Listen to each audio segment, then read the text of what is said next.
日本時間6月12日、米メディア、オールザスモークベースボールに、フィリーズ、そして、ドジャースで活躍をしたチェイス・アトリー氏が出演しました。番組内で、アトリー氏は、ドジャースへの移籍について、そして、昨年現役を引退した、クレイトンカーショウ氏、さらに、キケヘルナンデス選手、大谷選手についても語っていました。ここからは、その様子を字幕付きでご紹介します。The trade from the Phillies to the Dodgers, you spend, what, 12 out of your 16? Yeah. How does that come about? I'm sure there's a conversation that was had. What were those conversations? How tough was it you, although you're going home, right, back to the original team that drafted you, your heart was obviously in Philly. Yeah, 100%. You hit the nail on the head. I never wanted to leave Philadelphia. We had such amazing teams, a great experience. Fan base is incredible. But it was that point in time where those guys that we were just talking about slowly moving on, right? We were all getting a little bit older. So, we lose Shane, Jimmy's traded, Worth signs as a free agent somewhere else. So now that nucleus is starting to get dismantled a bit. And the organization needed some of these young guys to play. And I distinctly remember Ruben saying, "Hey, where do you want to play?" And I said, I don't want to go anywhere. And then there was one conversation. They called me into his office with John Middleton, one of the owners, and said, "Listen, we need to see what we have in some of these young players. One of them, there's a second baseman. We need to see. We just need to see. We need to figure out what we have in these guys. And we know you as a player. We think you still want to continue to win, and we don't know if we can win at this moment, but we need to figure it out. So where would you like to go play?" And still at that point, I'm like, guys, I don't want to leave, but I understand their perspective. Do I want to grow old? And as I'm starting my decline as a player on a team that may or may not make the playoffs, or do I want to have that experience on a team that really has a great chance of making the playoffs? So I sat down with my wife and we talked about it. And said, okay, the Dodgers, I'm going through all the teams that I think have a real chance, and not what the writers are saying. I'm going with my own eyes, doing my own homework on who really has a chance to get to the playoffs and actually win a World Series. And the Dodgers were right at the top of the list at that time. They really started putting some pieces together. So there was a few teams that called. At that point I had a no-trade clause, so I needed to authorize a trade. There's a few teams that called that were interested. I just didn't really have interest in going there. One, at that point I had a young family. One, it was, not necessarily a city that I wanted to be in from a logistics standpoint. Or two, I'm not sure they had the ability to win from my perspective. And the Dodgers finally called. Howie Kendrick was a great second baseman, tweaked his hamstring, so he was going to be out for a long period of time, and they needed someone to man second base. So then now it's time to It's getting real. It's getting real quickly. So it took me like 24 hours to really come to terms that I'm going to leave Philadelphia. But to your point, didn't want to leave, but to then go to a team that I grew up watching, that I grew up admiring, was an easy choice at that point. You pull up to Dodger Stadium for the first time as a Dodger. What's it feel like driving to the game? You get to the parking lot. What's that first time? What did that feel like for you? It was exciting. I met them on the road. Okay. So that anxious energy had already kind of subsided at the time. But yeah, I went to so many Dodger games as a kid. We obviously played against the Dodgers quite a bit, but then instead of going to the road clubhouse, you're going to the home clubhouse and walking in there for the first time. Surreal. I'm seeing guys that you admire, Clayton Kershaw, for this is number one in my books. It was a surreal feeling, but you got to eliminate that quickly because you're there to figure out a win. Dodger teammates, Kike Hernandez. Tell me a little bit about him. I know you worked with him a little bit. Yeah, you know Kike at all? No, I don't know him. I know him from the outside. He's a good dude.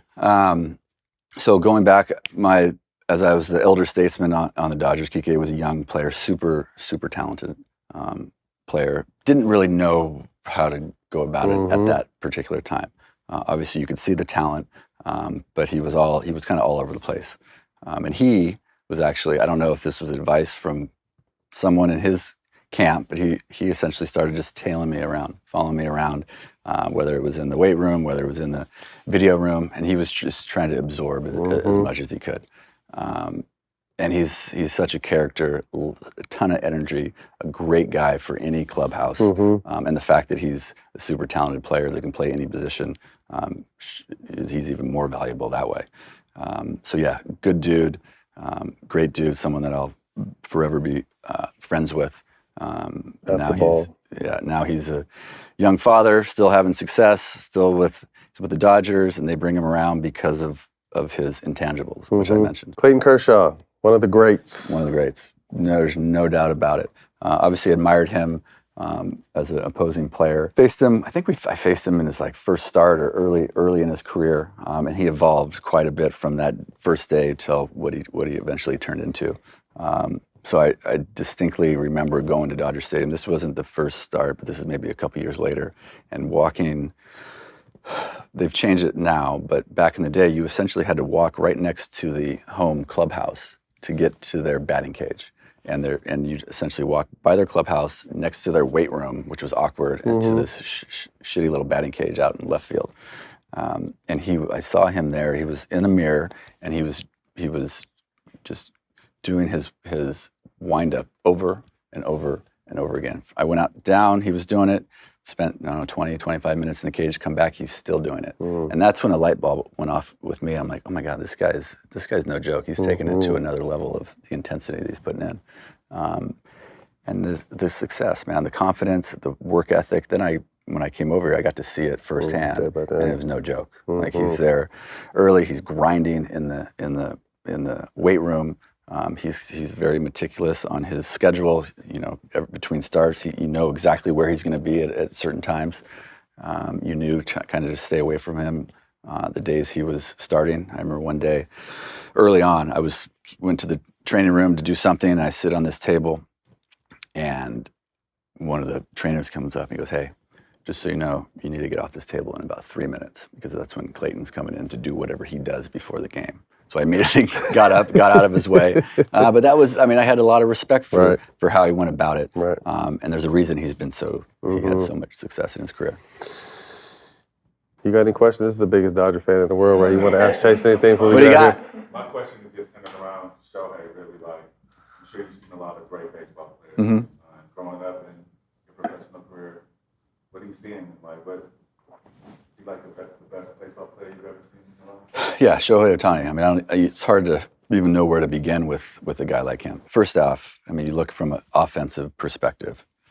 He's, top 2, 3, offensive threats in all of baseball, if not the most offensive threat. Teams fear him. He has the ability to hit any pitch really over the fence. The fact that he's one of the fastest players on the field as well is remarkable. So that's one aspect. There's the hitter of Shohei, top 3 hitter in all of baseball. And then you go, wait a second, he can also pitch. He's a number 1 starter on the best team in baseball. And he's a top, 3, 5 pitcher in baseball. We've never seen it before. Maybe Babe Ruth, but hard to say. I don't think we'll ever see it again, to be honest with you. It takes so much time and effort to be good at one thing, and for him to be good at 2 things at the highest level is just unimaginable. And also, to throw on the top that he's the most famous star in Japan, right? And we know how fanatical the fans are, especially in Japan. He doesn't have any downtime. He's always has to be on. Always has to be on, and he's got so much to do. Now that I'm around a little bit, you just see how much he does on a daily basis. Sometimes he's in the cage, and then he's going to do his pitching work. There's a lot of moving parts in his world, and he's able to figure them all out and have immense success. So I don't see another player being like him ever. From a business standpoint, the impact of these Japanese players, and the influx of it. What are your thoughts, just as a baseball mind? Yeah, there's no doubt.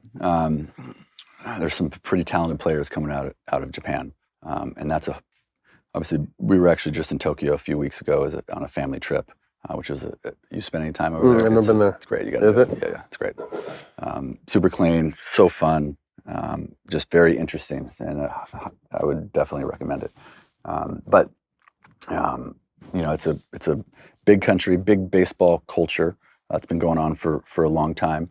They obviously have their professional teams, but it's a huge audience, right? It's a massive audience that follows Shohei Ohtani and the other guys, but Shohei's like up here.